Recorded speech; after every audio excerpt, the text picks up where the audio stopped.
So the more recent version or modification of economic nationalism is something called hegemonic stability theory. And so that's quite a mouthful, and it's very sounds very strange and weird and theoretical. But actually, there are some very practical applications to this. So I think it's worth bearing in mind that keep in mind that there are some practical applications of this when I discuss this. So the basic idea of this, and so one of the early people that developed this idea, Charles Kindleberger, was trying to explain why these Great Depressions happen. And why there are other times when there's great prosperity or free trade. He called that stable economic relations between nations. And so what he began to notice, he was looking at this, and what he noticed is that there are certain periods in recent economic history, if you look at the global economy, where there was this great prosperity and stability and free trade prevailed. And countries seem to be doing well. And so he said, well, one of these periods was this 100-year period between 1815 and 1914, and another one was, of course, right after World War II. And so what he said was, these are times, what we see that both of these periods have in common is that there was a hegemon. And by that, what he meant was one single country that was so dominant, so powerful, economically, technologically, politically, in every way, that it clearly dominated all other countries in the capitalist global economy. And so, of course, in this first period, 1815 and 1914, the dominant economy was Great Britain, right? And so it was the hegemon of its time. Think about that. I mean, of course, the first country to experience the Industrial Revolution would be the dominant economy of the day, and clearly superior in every respect in its navy, in its military, in its economy, in its technology to any other country of the world at that time. And so what Kindleberger said, or what many of these theorists argue, is that that kind of hegemony, and the similar kind of thing, by the way, right after World War II, for the United States was clearly the undisputed hegemon during that period. World War II devastated Europe and Japan, and so there really wasn't any significant competition in the capitalist world economy, at least, for the United States at that point. And so what these hegemonic stability theorists notice is that these are times of prosperity and free trade and stable trade relations. There aren't really big trade wars going on between the capitalist nations in this kind of system. And so the key distinguishing factor that we see is that both of these periods had hegemons. And so what the hegemon does, these theorists argue, is that it provides the reason for the stability to exist, that it wouldn't normally happen. And what they notice is that when there isn't a hegemon, what do you get? You get instability, breakdown of stable trade relations, protectionism, depressions, and financial crises. And so for example, they would point out to something like the Smoot-Hawley Tariff Act. And I know that sounds like historical trivia, but actually it's something that everybody who really knows what's going on in the global economy is quite well aware of and should know about.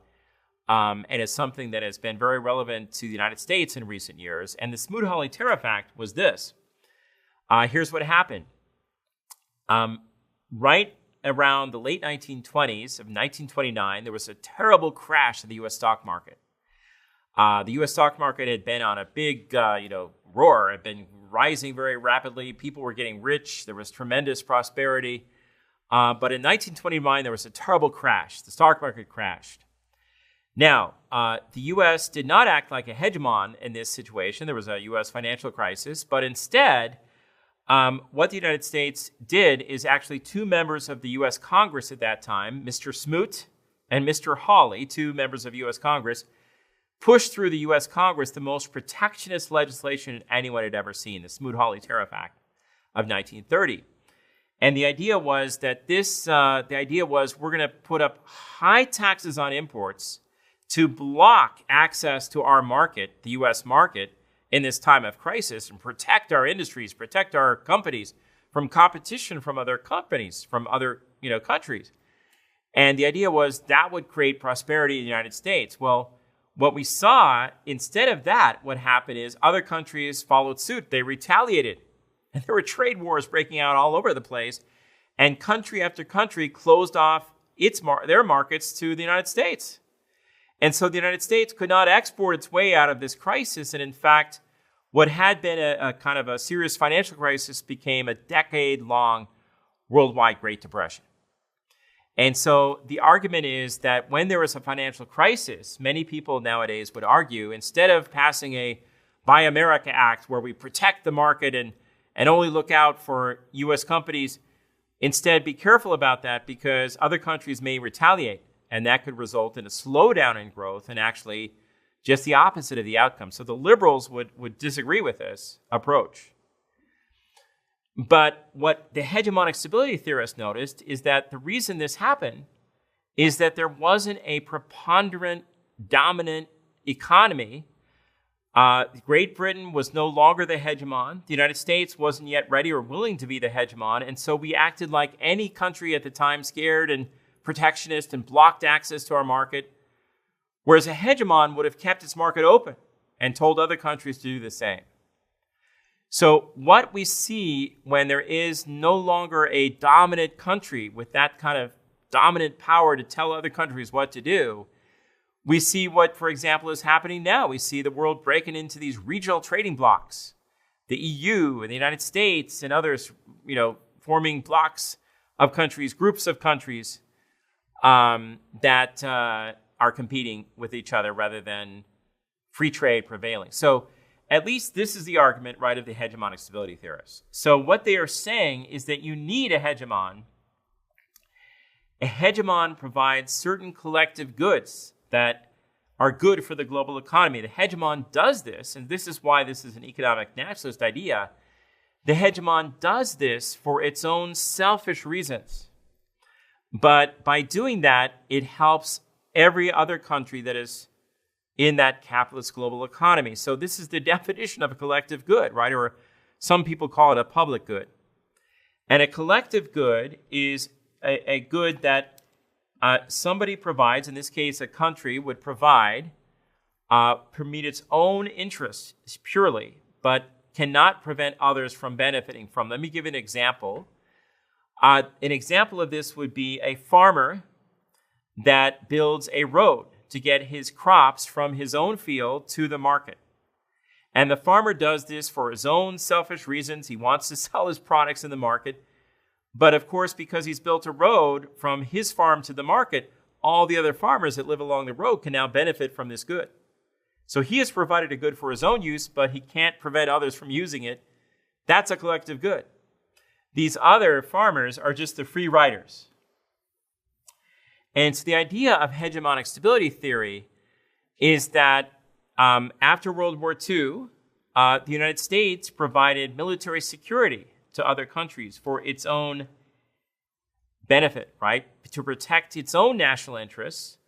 But by putting military bases in Germany and Japan and other places, the United States was looking out for its own security, but it provided security for those countries as well. So they were free riders, right? They didn't need to spend as much to help themselves. So they could prosper, put more money into other things, research and development and education and other things. And they prospered and grew. They were the free riders.